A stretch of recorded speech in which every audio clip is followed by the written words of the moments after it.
achieve, empower. Missing children links to high-profile arrest, fights, and molestation.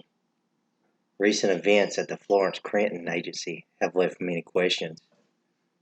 Who knows what is going on behind the doors at 1531 Dick Lonis Drive?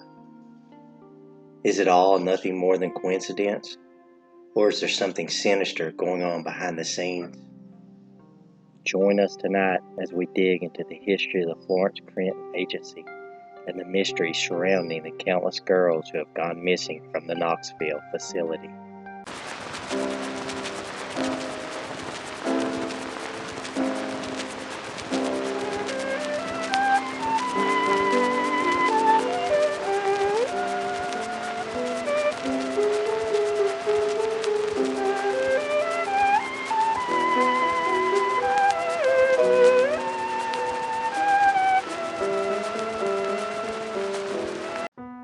The National Florence Crenton Mission was established in 1883. Substantial time has passed since then.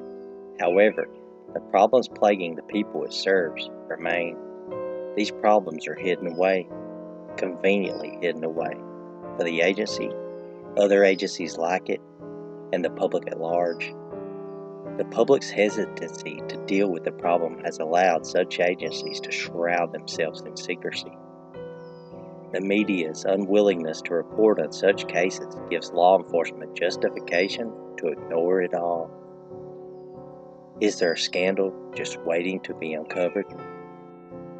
The John Tarleton Campus for Children and Youth is located on Sutherland Avenue. It is now managed by the Helen Ross McNabb Center. The home officially opened as the Knox County Industrial School in 1897. Most Knoxvillians recognize the facility as the John Tarleton Home. The home housed orphans, children of divorce, and children of poverty. It was located at 2815 Texas Avenue. The building was shaped like a T. It features sleeping space, dining facilities, classrooms, and a chapel. The Tarleton Institute became a blight for Knoxville. It was frequently featured in the Knoxville News Sentinel. In 1957, a plan was put together to move the facility to the Black Oak Ridge area of Knoxville. However, protests prevented that from happening. During the same year, the Knoxville News Center ran the following headline: "Year brings only worse conditions at John Tarleton." The newspaper described the conditions as deplorable. Conditions were worse that year than they were the year before when the paper ran a similar piece. No privacy for the boys, leaky pipes, rusted plumbing, and worn stairs are reported as problems. At that time, the Institute was home to 96 boys and girls.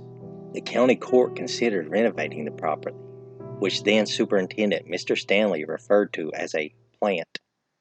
In August of 1959, Tarleton finally managed to meet state standards. By 1964, the Tarleton home had moved. The Florence Crenton Home Association leased the building for 5 years. The stories published by Knoxville News Center were starkly different. Smiling faces, new furniture, and hope filled the pictures on those pages. A change was coming, and many felt it would be a good one. By 1975, the home had served more than 1,000 women. Clients ranged in age from 11 to 35. By all accounts, it was indeed a smashing success. By 1979, though, things had changed. Originally, unwed mothers were sent to the home so families could avoid embarrassment.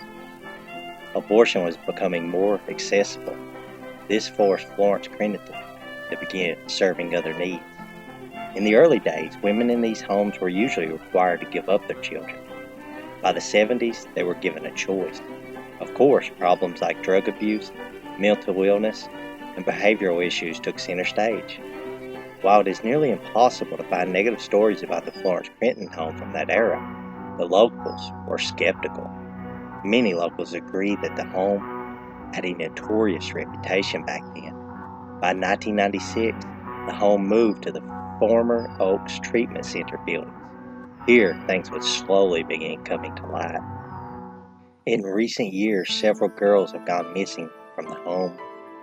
In 2008, Scott County teenager Stephanie Litton ran away. She was just 14 at the time. Stephanie's father was told by staff that they just watched her and another girl run out the door. Since they couldn't touch the kids, they didn't bother trying to stop them. Litton was later found at a gas station on Magnolia Avenue. It is unknown whether the other girl was ever located. The area where Litton was found is a notorious hotspot for robbery, prostitution, and murder. 15-year-old Hannah Yeagers and Gina White fled from the facility on November the 9th, 2017. Yeagers was eventually located. It is unknown whether Gina was ever found. In 2018, things quickly escalated. May the 6th, 14-year-old Kaylee Mae Braveby ran away from Building B.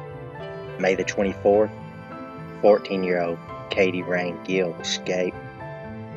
September the 13th, 16-year-old Reagan Sky Loveday fled alongside Monica Ashby and Emily Knipp. October the 10th, 14-year-old Julian Adams fled on foot with 17-year-old Shayna Sessope. Adams was recovered.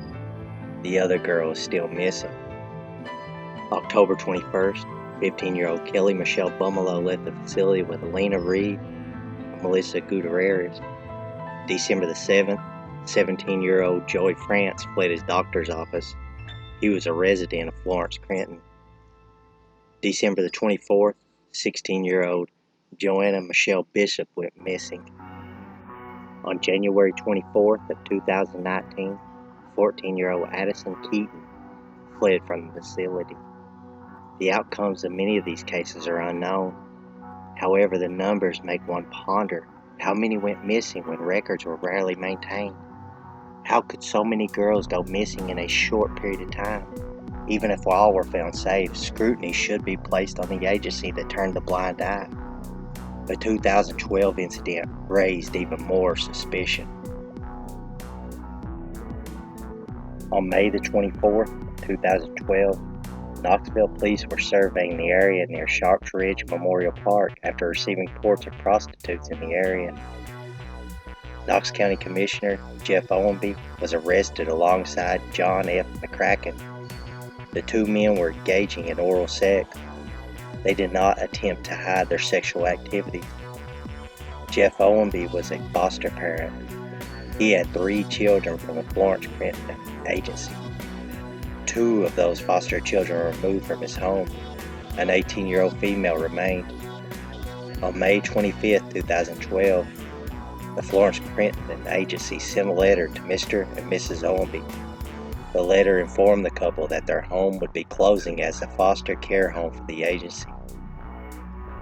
Knoxville is not the only city experiencing troubles at Florence Crenton homes. In Orange County, California, Victor Salazar was arrested after being accused of molesting children at the Florence Crenton home in Fullerton. The case manager was ultimately found guilty of 4 felony counts of lewd acts on a child and 2 misdemeanor counts of sexual battery. The Fullerton, California facility sparked more controversy in April of 2019. At that time, KEBC reported that people living near the facility were frustrated with ongoing noise, police activity, and fights in the neighborhood.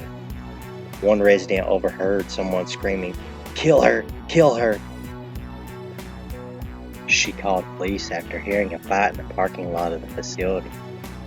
Another resident admitted that things had only gotten worse over the years. She claimed that the girls would often leave the center and meet up with suspicious people. From January the 1st to April 3rd of 2019, the Fullerton Police Department received 170 calls for service at the center. According to police records, a night commander wrote, Florence Crenton continued to be a drain on police resources throughout the night. On Glassdoor, an employee claimed that perverts lived down the street from the Phoenix facility. They went on to say that the facility was the worst place a girl could be sent to.